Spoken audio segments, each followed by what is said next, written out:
നമസ്കാരം. ഇന്ത്യക്കാർക്ക് പാകിസ്ഥാന്റെ രോമത്തിൽ തൊടാൻ കഴിഞ്ഞില്ല എന്നുള്ള അവകാശവാദങ്ങളും മറ്റും ഉന്നയിച്ചുകൊണ്ട് പാകിസ്ഥാനികൾ തകർത്താടുമ്പോൾ മോദിയുടെ ഇന്ത്യയിൽ ഇനി കളി നടപ്പില്ല എന്ന് ബോധ്യമായ തീവ്രവാദികൾ ഉള്ള പ്രാണനും കൊണ്ട് ഓടി രക്ഷപ്പെടാനുള്ള ശ്രമത്തിലാണ്. പാകിസ്ഥാൻ ഭരണകൂടം വെള്ളവും വളവും കൊടുത്ത് തീറ്റിപ്പോറ്റി വളർത്തുന്ന തീവ്രവാദി കുഞ്ഞുങ്ങളാണ് മോദിയുടെ കൺവെട്ടത്ത് പോലും വരാൻ ഭയന്നിട്ട് ജീവനും കൊണ്ട് ഓടുന്നത് എന്നാണ് ഇപ്പോൾ പുറത്തുവരുന്ന പുതിയ റിപ്പോർട്ടുകൾ സൂചിപ്പിക്കുന്നത്. പാകിസ്ഥാന്റെ പ്രധാനമന്ത്രിക്കും ഭരണകൂടത്തിനുമൊക്കെ മൾട്ടിപ്പിൾ ഡാഡി സിൻഡ്രോം ബാധിച്ചിട്ട് എന്തും വിളിച്ചു പറയാം. ഇന്ത്യൻ പട്ടാളത്തിലെ പുലിക്കുട്ടികളോട് യുദ്ധത്തിനിറങ്ങി പുറപ്പെടേണ്ടത് തീവ്രവാദികളാണ്. ഖബറടക്കാനുള്ള കുഴി വരെ കുഴിച്ചിട്ട് ഇന്ത്യയിലേക്ക് വരേണ്ട സ്ഥിതിയാണ് നിലവിലുള്ളത്. അതുകൊണ്ട് തന്നെ പാകിസ്ഥാൻ ഭരണകൂടത്തിനോട് പോയി പണി നോക്കാൻ പറഞ്ഞിട്ട് വേറെ ആരുടെയെങ്കിലും നെഞ്ചത്ത് ബോംബിട്ടു കളിക്കാൻ പോകാൻ ഒരുങ്ങുകയാണ് തീവ്രവാദികൾ. ഓപ്പറേഷൻ സിന്ദൂറിനെ തുടർന്ന് പാക് ഭീകര സംഘടനകൾ തങ്ങളുടെ പ്രവർത്തന കേന്ദ്രങ്ങൾ അഫ്ഗാനിസ്ഥാൻ അതിർത്തിയിലേക്ക് സമീപത്തേക്ക് മാറ്റിയതായാണ് രഹസ്യാന്വേഷണ റിപ്പോർട്ട്. പാക് ചാര സംഘടനയായ ISIയുടെ പിന്തുണയുള്ള ഭീകര സംഘടനകൾ തങ്ങളുടെ പ്രവർത്തനം അഫ്ഗാൻ അതിർത്തി പ്രവിശ്യയായ ഖൈബർ പഖ്തൂൺഖയിലേക്ക് മാറ്റിയെന്നാണ് റിപ്പോർട്ടുകൾ. ഓപ്പറേഷൻ സിന്ധൂറിൽ പാക് അധിനിവേശ കാശ്മീരിലെ 9 ഭീകരവാദ കേന്ദ്രങ്ങൾ ഇന്ത്യ തകർത്ത് തരിപ്പണമാക്കിയിരുന്നു. ഭീകരരെ ഇന്ത്യയിലേക്ക് നുഴഞ്ഞു കയറാനായി പാർപ്പിക്കുന്ന ലോഞ്ച് പാഡുകളായി പ്രവർത്തിച്ചിരുന്ന കേന്ദ്രങ്ങൾ ഇന്ത്യ കൃത്യമായ ആക്രമണങ്ങളിലൂടെ നശിപ്പിച്ചിരുന്നു. ഇതിനു പിന്നാലെ ഭീകര സംഘടനകളുടെ ആസ്ഥാനമടക്കം ആക്രമിച്ച് തകർത്തു.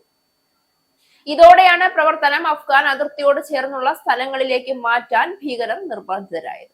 2008 നവംബറിലെ മുംബൈ ഭീകരാക്രമണം ആസൂത്രണം ചെയ്ത് നടപ്പിലാക്കിയ ലഷ്കർ എ തൊയ്ബ ഖൈബർ പഖ്തൂൺഖയിലെ ലോവർ ദിർ ജില്ലയിൽ പുതിയ കേന്ദ്രം ആരംഭിച്ചു.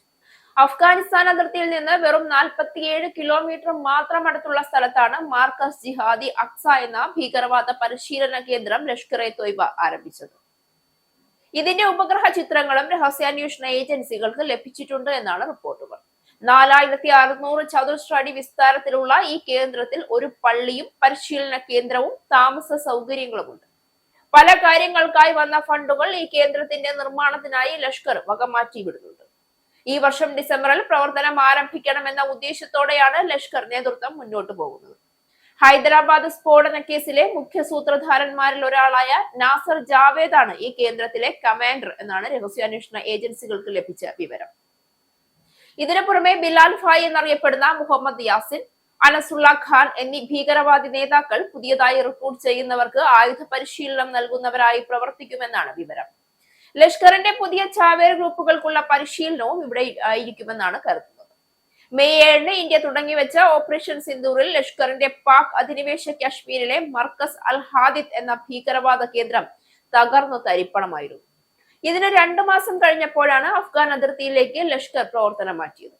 ഇന്ത്യയിൽ നിന്നുള്ള വ്യോമാക്രമണങ്ങളിൽ നിന്നും സൈന്യത്തിന്റെ കരവഴിയുള്ള മിന്നലാക്രമണങ്ങളിൽ നിന്നും പരമാവധി രക്ഷപ്പെടാനാണ് ഈ നീക്കം. ലഷ്കറിന്റെ കേന്ദ്രത്തിന് 4 കിലോമീറ്ററിനുള്ളിൽ തന്നെ ഹിസ്ബുൾ മുജാഹിദിന്റെ ഭീകരവാദ കേന്ദ്രവുമുണ്ട്. മറ്റൊരു ഭീകരവാദ സംഘടനയായ ജെയ്ഷെ മുഹമ്മദും പ്രദേശത്ത് സ്വന്തം താവളം സജ്ജമാക്കാനുള്ള ശ്രമത്തിലാണ്. ഖൈബർ പഖ്തൂൺഖയിലെ പാകിസ്ഥാനെതിരായി പ്രവർത്തിക്കുന്ന തെഹ്രീകെ താലിബാൻ പാകിസ്ഥാൻ എന്ന പാക് താലിബാനെതിരെ പാകിസ്ഥാൻ സൈന്യം നിരവധി സൈനിക നടപടികൾ നടത്തിക്കൊണ്ടിരിക്കുകയാണ്.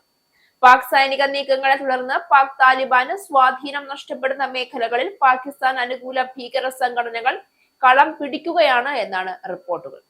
എന്താണെങ്കിലും മോദി ഭരിക്കുന്ന ഇന്ത്യയിൽ ഇനി പാകിസ്ഥാന്റെ തീവ്രവാദികളുടെ വിത്തുകൾ വളരില്ല എന്ന് അവർക്കു തന്നെ ഉറപ്പായിട്ടുണ്ട്. ഇസ്രായേലിന്റെ 5 സൈനിക താവളങ്ങളിൽ കനത്ത നാശനഷ്ടം. മോദി വെളിപ്പെടുത്തുന്ന ഇന്ത്യയുടെ വികസനത്തിന്റെ മയക്കുമരുന്ന് വിൽപ്പനയ്ക്കെതിരെ ശക്തമായ നടപടിയെടുത്ത് ഷാർജ പോലീസ്. അമേരിക്കയിലെ സാധാരണ മനുഷ്യരോട് കൂടിയാണ് കോൺഗ്രസിനുള്ളിൽ പങ്കുവയ്ക്കാൻ ഓപ്പറേഷൻ സിന്ദൂറിൽ ഉപയോഗിച്ച